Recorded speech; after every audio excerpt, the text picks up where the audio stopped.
আজ আরবি বর্ষগণনার জিলহজ মাসের 10 তারিখ।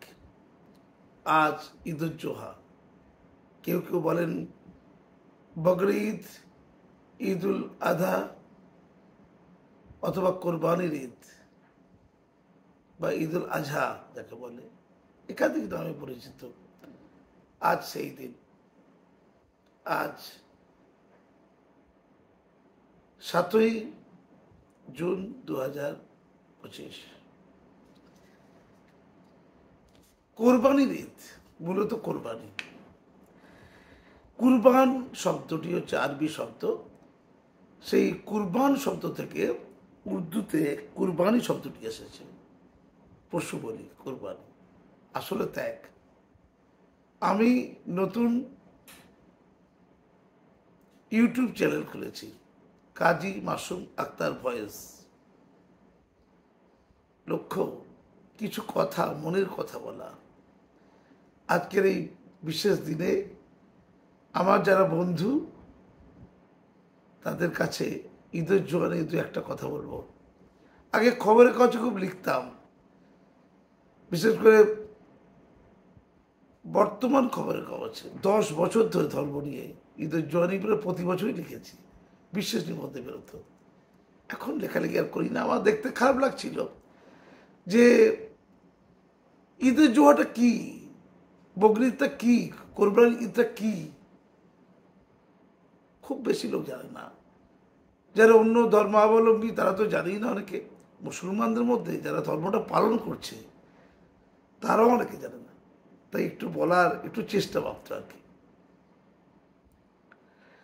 রবীন্দ্রনাথ ঠাকুর আজ থেকে 100 বছর আগে লিখেছিলেন, বলেছিলেন খেদ করে, দুঃখ করে, যে এত শত বছর ধরে একসাথে আমরা বাস করেছি, এক গ্রামে, এক গাছের তলায়, এক নদীতে স্নান করেছি, এক রাস্তায় হেঁটেছি,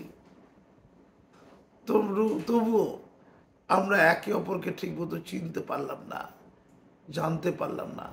আমাদের মনের গহ্বরে শত যোজন দূরত্ব রয়ে গেছে। এ বড় দুর্ভাগ্যের, বড় যন্ত্রণা। আমরা যখন আমাদের সমাজে বিশেষ করে দুটো প্রধান ধর্ম, হিন্দু মুসলিম সমাজ সংস্কৃতির দিকে তাকাই, 100 বছর আগে রবীন্দ্রনাথ বলেছিলেন, সত্যি কি আমরা এই মনের দূরত্ব দূর করতে পেরেছি? আমি অবাক হয়ে যাই। মেজরিটি, যেমন ঈদ উল ফিতর বাংলাদেশের জাতীয় উৎসব, ওখানে বাঙালিরা বাস করে, কিন্তু সংখ্যায় গুরু হচ্ছে মুসলমানরা। আবার পশ্চিমবঙ্গে দুর্গা পূজা, এটা জাতীয় উৎসব, এখানে সংখ্যাগুরু হচ্ছে অমুসলমান। অর্থাৎ ধর্মে যারা যত বেশি, তারা তাদের ধর্মীয় অনুষঙ্গকে জাতীয় করতে খুব পছন্দ করে। এটা খুব ইন্টারেস্টিং। কিন্তু জানতে হবে তো একেবারে, সহিষ্ণুতা থাক, ভালোবাসা থাক। ঈদের জোহা নিয়ে আজকে কোনো টিভি চ্যানেল খবরের কাগজে তেমন কোনো আলোচনা দেখিনি, কিন্তু আমাদের মাননীয় 2 দিন ছুটি দিয়েছেন। গতকালকে ঈদের জোহা ছিল না, গতকাল এবং আজ। কেন আপনারা বুঝে নিন। আজকে অবশ্য উনি আজকে ঈদের অনুষ্ঠানে উনি কিন্তু রেড রোডে থাকেন। রেড রোডের ঈদের প্রোগ্রামটা বাতিল করেছিল প্রায়, সেনাবাহিনীর পক্ষ থেকে পারমিশন দিচ্ছিল না। অবশেষে পারমিশন মিলেছে। যতটুকু জানি আজকে মাননীয় জাননি, অন্য বিষয় থাকতে পারে। আমাদের একটু জানা দরকার আছে ঈদের জোহাটা ঠিক কি। হ্যাঁ, আজ থেকে প্রায় 4000 বছর আগে ইসলামের আদি পিতা যাকে বলা হয়, হযরত ইব্রাহিম, তিনি তার পুত্র হযরত ইসমাইলকে, দুজনই আল্লাহর প্রেরিত পয়গম্বর বা নবী, তখন বালক ইসমাইল, আল্লাহর নির্দেশ মতো আল্লাহ বলেছে তোমার প্রিয়জনকে কোরবানি করো, ত্যাগ করো। সন্তানকে কোরবানি করতে গিয়েছিলেন, কিন্তু সে কোরবানি সফল হয়নি। আল্লাহ সব ত্যাগের পরীক্ষা নিয়েছিলেন। এটাই ইসলামিক মিথ বলে, ইসলামিক শাস্ত্র বলে। আল্লাহ তার ত্যাগের পরীক্ষাটা করতে চেয়েছিলেন। তার সন্তানকে, প্রিয় মানুষকে কোরবানি দিকে, এটা বলেনি। যখন কোরবানি দিয়েছেন বলে মনে করছেন চোখটা বাঁধা ছিল, তখন তিনি দেখলেন না, তার পুত্র নয়, ইসমাইল নয়, একটা মেয়ের শাবককে তিনি কোরবানি করেছেন। এটা প্রতীকী একটা যুগে নরবলি ছিল, জানেন। এই নরবলি প্রথা বন্ধ করা একটা অত্যন্ত গুরুত্বপূর্ণ ইস্যু ছিল এইটা, যে না নরবলি না, সন্তানকে কোরবানি দিলে তো নরবলি হতো, এটার প্রতীকী মাত্র। নরবলির বিরুদ্ধে পশু বলি হোক, নরবলি না হয়। আর এটা ছিল একটা এক্সাম্পল নিজের সন্তানকে সৃষ্টিকর্তার নির্দেশ অনুযায়ী তাকওয়া খোদাভীতি, যে তাকে কোরবানি করা যায়, আল্লাহর কাছে উৎসর্গ করা যায়, এটা একটা কাহিনী। আমাদের নবী হযরত মুহাম্মদ সাল্লাল্লাহু আলাইহি সাল্লাম তিনি ইয়ামুল মেহেরজান বলে তার ইসলাম প্রচারের আগেই আরব দেশে একটা অনুষ্ঠান হতো, ইয়ামুল মেহেরজান। সেই অনুষ্ঠানটাকে তিনি ঈদুল জোহার নাম দিয়েছেন। প্রকৃতপক্ষে ইসলাম ধর্ম মতে, ইসলাম শাস্ত্র অনুযায়ী একমাত্র মুসলমানদের আনন্দ উৎসব হচ্ছে ঈদ উল ফিতর, ঈদুল জোহা না।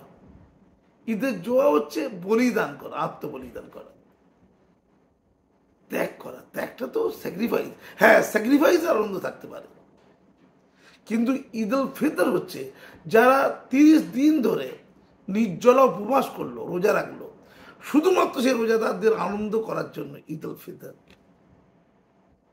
ঈদের আনন্দ, ত্যাগের আনন্দ, ওই আত্মত্যাগ। ওটা এখানে হচ্ছে একটা ঐতিহাসিক ঘটনাকে স্মরণ করিয়ে আল্লাহর প্রতি গভীরতম ভক্তি তার প্রদর্শন করা, তার একটা প্রতীকী হচ্ছে এই পশু বলি।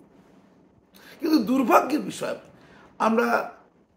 আমি খুব দেখেছি, অন্তত আমরা অনেকে দেখেছি, যাদের সামর্থ্য আছে কেবল তারা পশু বলি করবে, সবাই নয়। আর এই ঘটনাকে কেন্দ্র করে, এই কোরবানিকে কেন্দ্র করে আল্লাহ ডাক দিয়েছেন কিসের? হজের ডাক দিয়েছেন। এই জিলহজ মাসের 8 তারিখ থেকে 13 তারিখের মধ্যে যাদের সামর্থ্য আছে, যারা সচ্ছল, তারা আরবের মক্কায় গিয়ে হজ পর্ব সম্পন্ন করবে, এটাই বিধান। তো এই হজ করতে গেলেও ওখানে তো দুম্বার উট আছে, মূলত এটাই বলি দেওয়া, এটাকেই কোরবানি করা। আমাদের দেশে যেমন আমরা ছাগল গরু পাই বিকল্প হিসাবে, কিন্তু আরব দেশে যেখান থেকে ইসলামের সূতিকা ঘর, যেখান থেকে নির্দেশিকা বলি প্রচারিত হয়েছিল, সেখানে কিন্তু উট আর দুম্বা ছিল।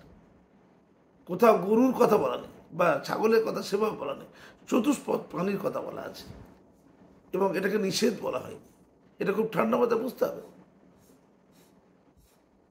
তো কোরবানি কাকে করছে? প্রাণীকে করছে। প্রাণ, সে নিষ্পাপ অবলা জন্তু।